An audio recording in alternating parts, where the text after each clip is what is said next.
guys, welcome back to my YouTube channel.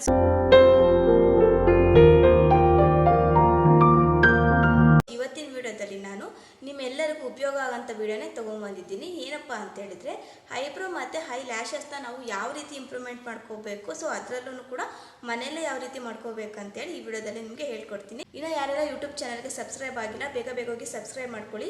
So ಯಾಕೆ subscribe ಮಾಡ್ಕೊಳ್ಳಿ ಅಂತ ಹೇಳ್ತೀವಿ ಅಂತ, ಎಷ್ಟು ನಾವು ಯಾವುದೇ ರೀತಿ ವಿಡಿಯೋ ಹಾಕಿದ್ರು ಕೂಡ ನಿಮಗೆ ಫಸ್ಟ್ ನೋಟಿಫಿಕೇಶನ್ ಬರುತ್ತೆ. ಸೊ ಹಾಗಾಗಿ ನಾನು ನಿಮಗೆ ಸಬ್ಸ್ಕ್ರೈಬ್ ಮಾಡ್ಕೊಳ್ಳಿ ಅಂತ ಹೇಳ್ತಾ ಇರೋದು, ಓಕೆನಾ? ಸೊ ಬೇಗ ವಿಡಿಯೋ ಸ್ಟಾರ್ಟ್ ಮಾಡ್ಕೊಳ್ಳೋಣ. ಸೊ ಫೇಸಲ್ಲಿ ನಮಗೆ ಐಬ್ರೋ ಮತ್ತು ಐ ಲ್ಯಾಶಸ್ ಇದ್ರೆ ಮಾತ್ರ ನಾವು ತುಂಬ ಬ್ಯೂಟಿಫುಲ್ ಆಗಿ ಕಾಣಕ್ಕೆ ಸಾಧ್ಯ, ಹೌದಲ್ವಾ? ಸೊ ಹಾಗಾಗಿ ಅದನ್ನು ನಾವು ನೀಟಾಗಿ ನಾವು ಕಾಪಾಡ್ಕೋಬೇಕು. ಸೊ ಇಲ್ಲ ಅಂತಂದರೆ ನಾವು ಏನು ಟೆನ್ಷನ್ ಮಾಡ್ಕೋಬಾರ್ದು. ಸೊ ನಮ್ಮ ಹತ್ರ ಏನಿದೆಯೋ ಸೊ ಅದನ್ನೇ ನಾವು ಚೆನ್ನಾಗಿ ಕಾಪಾಡ್ಕೋಬೇಕು. ಇನ್ ಕೇಸ್ ನಮ್ಗೆ ಇನ್ನೂ ಜಾಸ್ತಿ ಏನಾದರೂ ಬೇಕು ಅಂದರೆ ಸೊ ನಾವು ಅದನ್ನು ಚೆನ್ನಾಗಿ ಮೇಂಟೈನ್ ಮಾಡಬೇಕಾಗುತ್ತೆ. ಸೊ ಯಾವ ರೀತಿ ಮೇಂಟೈನ್ ಮಾಡೋದು ಅಂತೇಳಿ ಈ ವಿಡಿಯೋದಲ್ಲಿ ಹೇಳ್ಕೊಡ್ತೀನಿ. ಸೊ ನಮಗೆ ಫಸ್ಟ್ ಐಬ್ರೋ ಮತ್ತು ಐ ಲ್ಯಾಶಸ್ ಇಂಪ್ರೂವ್ಮೆಂಟ್ ಮಾಡ್ಕೊಳ್ಳೋದಕ್ಕೋಸ್ಕರ ನಮಗೆ ಮೇನ್ 3 ಇಂಗ್ರೀಡಿಯೆಂಟ್ಸ್ ಬೇಕು. ಸೊ ಫಸ್ಟ್ ಬಂದುಬಿಟ್ಟು ವ್ಯಾಸ್ಲಿನ್ನ ನೀವು ಯಾವ ಬ್ರ್ಯಾಂಡ್ ಆದರೂ ತೊಗೊಬೋದು. ನೀವು ಪೆಟ್ರೋಲಿಯಂ ಜೆಲ್ಲಿ ಬರುತ್ತೆ ಅದನ್ನು ತೊಗೊಬೋದು, ಲಿಪ್ ಬಾಮ್ ತೊಗೋಬೋದು. ಯಾಕಂದರೆ ಆಲ್ಮೋಸ್ಟ್ ಎಲ್ಲಾದರೂ ಸೇಮ್ ಇಂಗ್ರೀಡಿಯೆಂಟ್ಸಿಂದನೇ ಮಾಡಿರ್ತಾರೆ, ಹಾಗಾಗಿ ನೀವು ಯಾವುದಾದ್ರೂ ತೊಗೋಬೋದು. ಇದರಲ್ಲಿ ಮಾಯ್ಶ್ಚರೈಸಿಂಗ್ ಲೆವೆಲ್ ಜಾಸ್ತಿ ಇರುತ್ತೆ, ಹೇರ್ ಗ್ರೋತ್ ಕೂಡ ತುಂಬಾ ಬೇಗ ಸಹಾಯ ಆಗುತ್ತೆ. ಐಬ್ರೋ ಮತ್ತು ಐ ಲ್ಯಾಶಸ್ಗೆ ಇದು ತುಂಬ ಚೆನ್ನಾಗಿ ಹೆಲ್ಪ್ ಆಗುತ್ತೆ. ಇದರಿಂದ ನಿಮಗೆ ಶೈನಿ ಹೇರ್ಸ್ ಬರುತ್ತೆ, ಹಾಗೆ ಗ್ರೋತ್ ಬೇಗ ಆಗುತ್ತೆ, ದಪ್ಪ ಎಲ್ಲನೂ ಚೆನ್ನಾಗೇ ನಿಮಗೆ ಮೇಂಟೈನ್ ಆಗುತ್ತೆ. ಸೆಕೆಂಡ್ ಒನ್ ಬಂದ್ಬಿಟ್ಟು ವಿಟಮಿನ್ ಇ ಕ್ಯಾಪ್ಸೂಲ್. ಇದು ಕೂಡ ಎಲ್ಲ ಮೆಡಿಕಲ್ ಸ್ಟೋರಲ್ಲಿ ಕೂಡ ಈಸಿಯಾಗಿ ಸಿಗುತ್ತೆ. ಇದರಲ್ಲಿ ಆ್ಯಂಟಿ ಆಕ್ಸಿಡೆಂಟ್ ಪ್ರೊಟೆಕ್ಷನ್ ಇರೋದ್ರಿಂದ ಹೇರ್ ಗ್ರೋತ್ ಕೂಡ ತುಂಬಾ ಸ್ಟ್ರಾಂಗ್ ಮಾಡುತ್ತೆ, ಹಾಗೆ ಸ್ಟ್ರೆಂಥನಿಂಗ್ ಮಾಡುತ್ತೆ. ಹೇರ್ ಗ್ರೋತ್ ಕೂಡ ಚೆನ್ನಾಗಾಗುತ್ತೆ, ಸ್ವಲ್ಪ ಹೇರ್ಸ್ ಕೂಡ ಶೈನಿಯಾಗಿ ಆಗುತ್ತೆ. ಇದ್ರ ಉಪಯೋಗಿಸೋದ್ರಿಂದ 20 ಡೇಸಲ್ಲಿ ನಿಮ್ಮ ಐಬ್ರೋ ಮತ್ತು ಐ ಲ್ಯಾಶಸ್ಸಲ್ಲಿ ನೀವು ಚೇಂಜಸ್ನ ನೋಡ್ಬೋದು. ಸೊ ಥರ್ಡ್ ಇಂಗ್ರೀಡಿಯೆಂಟ್ ಬಂದುಬಿಟ್ಟು ಕೊಕೊನೆಟ್ ಆಯಿಲ್. ಕೊಕೊನೆಟ್ ಆಯಿಲೇ ತೊಗೋಬೇಕು ಅಂತೇನಿಲ್ಲ, ಕೊಕೊನೆಟ್ ಆಯಿಲ್ ತೊಗೋಬೋದು, ಕ್ಯಾಸ್ಟ್ರೋಲ್ ಆಯಿಲ್ ತೊಗೋಬೋದು, ಆಲ್ಮಂಡ್ ಆಯಿಲ್ ತೊಗೋಬೋದು. ನಿಮ್ಮ ಮನೆಯಲ್ಲಿ ಯಾವ್ದು ಆಯಿಲ್ ಇರುತ್ತೆ ಸೊ ಅದನ್ನು ನೀವು ಉಪಯೋಗಿಸ್ಕೋಬೋದು. ಆಯಿಲ್ ಒಂದನ್ನೇ ಅಪ್ಲೈ ಮಾಡ್ಕೋಬೋದಲ್ವಾ ಅಂತ ನೀವು ಕೇಳ್ಬೋದು. ಆಯಿಲ್ ಜೊತೆ ನೀವು ವ್ಯಾಸ್ಲಿನ್ ಹಾಗೆ ವಿಟಮಿನ್ ಇ ಕ್ಯಾಪ್ಸೂಲ್ನ ಮಿಕ್ಸ್ ಮಾಡಿ ಅಪ್ಲೈ ಮಾಡೋದ್ರಿಂದನೂ ಕೂಡ ನಿಮಗೆ ಬೇಗನೆ ಹೇರ್ ಗ್ರೋತ್ ಆಗುತ್ತೆ. 20 ಡೇಸಲ್ಲಿ ನೀವು ತುಂಬಾ ಚೇಂಜಸ್ ಕಾಣ್ತೀರಾ. ಸೊ ಇದಿಷ್ಟನ್ನು ಯಾವ ರೀತಿ ನಾವು ಅಪ್ಲೈ ಮಾಡ್ಕೋಬೇಕು, ಮುಂಚೆ ಯಾವ ರೀತಿ ಇದನ್ನು ತಯಾರಿಸ್ಕೋಬೇಕು ಅಂತೇಳಿ ಈ ವಿಡಿಯೋದಲ್ಲಿ ತೋರಿಸ್ಕೊಡ್ತಾ ಇದ್ದೀನಿ. ಮೊದಲಿಗೆ ನೀವು ಒಂದು ಡಬ್ಬಿ ತೊಗೊಳ್ಳಿ. ಈ ರೀತಿ ಡಬ್ಬಿ ಇರಲಿಲ್ಲ ಅಂತೇಳಿದರೆ ನೀವು ಯಾವುದಾದ್ರೂ ನಿಮ್ಮ ಮನೇಲಿ ಯಾವ್ದು ಇರುತ್ತೋ ಸೊ ಅದನ್ನು ನೀವು ಡಬ್ಬಿನ ಎಲ್ಲ ಬ್ಯಾಂಗಲ್ ಸ್ಟೋರಲ್ಲೂ ಕೂಡ ಈ ರೀತಿ ಒಂದು ಲಿಪ್ ಬಾಂಬ್ ಅಂತೇಳಿನೇ ಸಿಗುತ್ತೆ, ಚಿಕ್ಕದು 5 ರೂಪೀಸ್ ಕೊಟ್ಟರೆ ಸಿಗುತ್ತೆ. ಸೊ ಈ ರೀತಿ ಆಲ್ಮೋಸ್ಟ್ ಎಲ್ಲರ ಮನೆಯಲ್ಲೂ ಇಟ್ಕೊಂಡಿರ್ತೀರ ಅಂತೇಳಿ ಅನ್ಕೊತೀನಿ. ಲಿಪ್ ಬಾಂಬ್ ಖಾಲಿ ಆದಮೇಲೆ ನೀವು ಈ ಒಂದು ಪ್ರಾಡಕ್ಟ್ನ ನೀವು ಈ ಡಬ್ಬಿಯಲ್ಲಿ ಹಾಕಿಟ್ಕೊಬೋದು. ನೋಡಿ, ಫಸ್ಟ್ ನಾನು ಈ ಡಬ್ಬಿ ಒಳಗೇನೆ ನಾನು ಮುಂಚೆ ಫಸ್ಟು ವ್ಯಾಸ್ಲಿನ್ ಹಾಕ್ಕೊಳ್ತಾ ಇದ್ದೀನಿ. ವ್ಯಾಸ್ಲಿನ್ ತುಂಬಾ ಮಾಯ್ಶ್ಚರೈಸಿಂಗ್ ಆಗಿ ಇರುತ್ತೆ.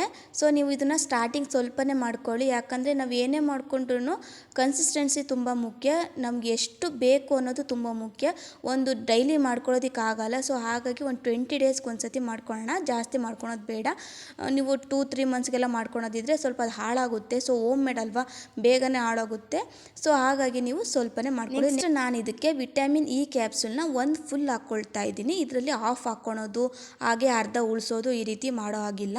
ಒಂದು ಸಲ ನಾವು ವಿಟಮಿನ್ ಇ ಕ್ಯಾಪ್ಸೂಲ್ನ ಯೂಸ್ ಮಾಡ್ತಾ ಇದ್ದೀವಿ ಅಂದರೆ, ಓಪನ್ ಮಾಡಿದ್ದೀವಿ ಅಂತ ಹೇಳಿದರೆ ಅದನ್ನು ಫುಲ್ ಯೂಸ್ ಮಾಡಬೇಕು. ಅದನ್ನು ಅರ್ಧ ಬಿಟ್ಬಿಟ್ಟು ನಾವು ನಾಳೆ ಯೂಸ್ ಮಾಡ್ತೀವಿ ಅಂತಂದರೆ ಅದರಲ್ಲಿ ಪವರ್ ಇರಲ್ಲ, ಅದರಲ್ಲಿ ಬ್ಯಾಕ್ಟೀರಿಯಾಗಳೆಲ್ಲ ಅಟ್ಯಾಕ್ ಆಗಿಬಿಟ್ಟು ಅದು ನಮಗೆ ಸೈಡ್ ಎಫೆಕ್ಟ್ ಆಗೋ ಚಾನ್ಸಸ್ ಇರುತ್ತೆ. ಸೊ ಹಾಗಾಗಿ ಒಂದು ಸಲ ಓಪನ್ ಮಾಡಿದರೆ ಅದನ್ನು ಫುಲ್ ಯೂಸ್ ಮಾಡೋದಕ್ಕೆ ಟ್ರೈ ಮಾಡಿ.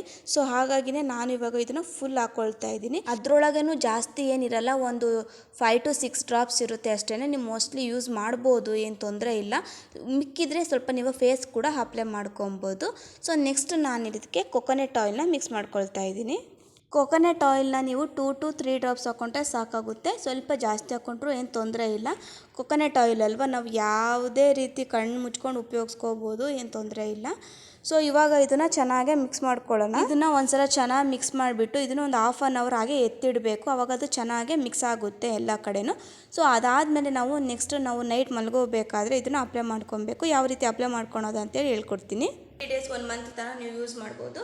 ಸೊ ಈ ರೀತಿ ಡಬ್ಬಿ ನಿಮ್ಮ ಹತ್ರ ಅವೈಲಬಲ್ ಇಲ್ಲ ಅಂತೇಳಿದರೆ, ಸೊ ಈ ರೀತಿ ಮಸ್ಕಾರ ಬರುತ್ತಲ್ಲ, ಈ ರೀತಿ ನಿಮ್ಮ ಮಸ್ಕಾರ ಎಲ್ಲ ಹೆಣ್ಮಕ್ಳ ಹತ್ರನೂ ಮಸ್ಕಾರ ಇದ್ದೇ ಇರುತ್ತೆ. ಸೊ ಆ ಮಸ್ಕಾರನ ಖಾಲಿ ಆದಮೇಲೆ ಅದು ನೀಟಾಗಿ ವಾಶ್ ಮಾಡಿಕೊಂಡು ಈ ರೀತಿ ಬಾಕ್ಸಲ್ಲಿ ಹಾಕಿಟ್ಕೋಬೋದು. ತೋರಿಸ್ತೀನಿ ನೋಡಿ. ಇದನ್ನು ನಾನು ಆಲ್ರೆಡಿ ಈ ರೀತಿ ಮಾಡಿಕೊಂಡು ಈ ಡಬ್ಬಿಯಲ್ಲಿ ಹಾಕಿಟ್ಕೊಂಡಿದ್ದೀನಿ. ಸೊ ಮತ್ತೆ ಇದರಲ್ಲಿ ಹಾಕ್ಕೊಳ್ತೀನಿ.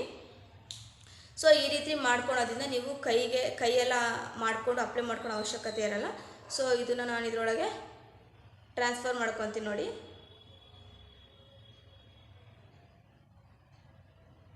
ಓಕೆ, ಇದಾದಮೇಲೆ ಇದನ್ನು ಈ ರೀತಿ ಕ್ಲೋಸ್ ಮಾಡಿಕೊಂಡು ಯಾವಾಗಲೂ ಮುಂಚೆ ಹಚ್ಕೊಳ್ಳೋಕ್ಕೂ ಮುಂಚೆ ನಾವು ಯಾವಾಗಲೂ ಇದರ ಈ ರೀತಿ ಶೇಕ್ ಮಾಡ್ಕೊಬೇಕು. ಶೇಕ್ ಮಾಡಿಬಿಟ್ಟು ಇಷ್ಟೇ, ನೈಟ್ ಮಲಗೋಕ್ಕೂ ಮುಂಚೆ ಈ ರೀತಿ ಅಪ್ಲೈ ಮಾಡಿದ್ರೆ ಆಯಿತು. ಓಕೆನಾ. ಹಾಗೆ ಐ ಲ್ಯಾಶಸ್ ಕೂಡ ಅಪ್ಲೈ ಮಾಡ್ಕೊಬೇಕು. ನೋಡಿ, ಹೊರಗಡೆ ಆಚೆ ಕಡೆ ನಾವು ಈ ಐಬ್ರೋ ಮತ್ತು ಐ ಲ್ಯಾಶಸ್ ಮಾಡಿಸ್ಬೇಕಂತೇಳಿದ್ರೆ ಸಾವಿರಾರು ರೂಪಾಯಿನ ನಾವು ಖರ್ಚು ಮಾಡಬೇಕಾಗುತ್ತೆ. ಎಲ್ಲದಕ್ಕೂ ನಾವು ದುಡ್ಡು ಖರ್ಚು ಮಾಡೋದಂದರೆ ತುಂಬಾ ಕಷ್ಟ ಆಗುತ್ತೆ. ಸೊ ಹಾಗಾಗಿ ಈ ರೀತಿ ಸಿಂಪಲ್ಲಾಗಿ ನಾವು ಮನೆಯಲ್ಲೇ ಮಾಡ್ಕೊಬೋದು. ನೋಡಿ, ಈ ರೀತಿ ನೈಟ್ ನಿಮ್ಮ ಸ್ಕಿನ್ ಕೇರ್ ಎಲ್ಲ ಇರುತ್ತೆ, ಸ್ಕಿನ್ ಕೇರ್ ಎಲ್ಲ ಮುಗಿಸ್ಕೊಂಡ್ಮೇಲೆ ಇದನ್ನು ಅಪ್ಲೈ ಮಾಡಿ ಮಲಗೋದ್ರಿಂದ ನಿಮ್ಮ ಐಬ್ರೋ ಮತ್ತು ಐ ಲ್ಯಾಶಸ್ ತುಂಬ ಬೇಗನೆ ಗ್ರೋತ್ ಆಗುತ್ತೆ. ನೋಡ್ಬೋದು, ನಂದು ಕೂಡ ತುಂಬಾ ಚೆನ್ನಾಗಿ ಡಾರ್ಕ್ ಆಗಿದೆ. ಸೊ ನಾನಿನ್ನು ಆಲ್ಮೋಸ್ಟ್ ಒಂದು 6 ಮಂತ್ಸಿಂದ ಯೂಸ್ ಮಾಡ್ತಾಯಿದ್ದೀನಿ. ತುಂಬ ಚೆನ್ನಾಗೆ ಏರ್ ಗ್ರೋತ್ ಕಾಣಿಸ್ತಾ ಇದೆ. ಏರ್ ಗ್ರೋತ್ ಅನ್ನೋದಕ್ಕಿಂತ ಏರ್ ತುಂಬಾ ಸ್ಟ್ರಾಂಗ್ ಆಗುತ್ತೆ. ಸೊ ಆ ರೀತಿ. ಸೊ ಇದನ್ನು ನೀವು ಟ್ರೈ ಮಾಡಿ. ಸೊ ಇಷ್ಟ ಆದರೆ ನೀವು ಇದನ್ನು ಟ್ರೈ ಮಾಡ್ಬೋದು. Okay, thank you.